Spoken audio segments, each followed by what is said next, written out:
James Hill was born in 1838 in Ontario, Canada. Although brought up in an impoverished childhood, Hill managed to receive an education, though he was forced to work after his father passed away when he was only 14 years old. He later moved to St. Paul, Minnesota when he was 17. Now, Hill was later known as the Empire Builder, as he and other investors started the Great Northern Railroad and became known as a transportation mogul by the turn of the 20th century.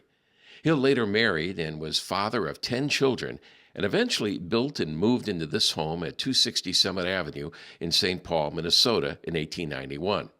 Now, this 36,000 square foot mansion has 5 floors, 13 bathrooms, and a 3-story pipe organ. Hill oversaw the entire planning and construction of this immense home that also includes this unique carved oak and mahogany wood. In fact, if you look hard enough, you can also see the image of the man who did all the wood carving. This home also contained some of the new advances of the day, including plumbing, that was just now becoming available to the wealthy at this point in time. As you walk down the various hallways, it gives you a great idea of how the wealthy lived at this point in history.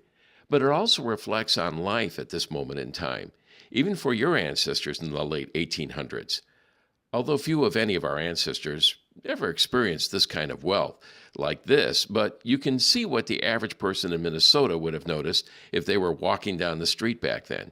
And perhaps an ancestor who lived in St. Paul at the time may have worked for this family as a servant, or perhaps as a housekeeper or maintenance worker, even those who have handled the home security at the time.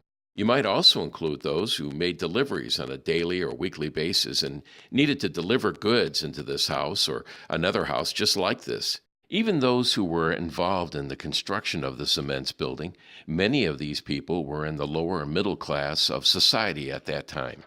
The building is about a block from the Cathedral of St. Paul, and the Archdiocese of St. Paul received the mansion from the family in 1925. It was later given to Minnesota Historical Society in the late 1970s, and this house is available for tours. Touring historical sites such as the James Hill home in Minnesota can give the family researcher an idea of what life was like, not only for the wealthy who were living in the late 1800s or early 1900s, but also what life might have been like for your ancestors as well. Most of the conveniences that were originally available only to the wealthy back then became available to the average person later on. This can give you, the family historian, an idea of what your ancestors may have seen at that time and how they may have lived.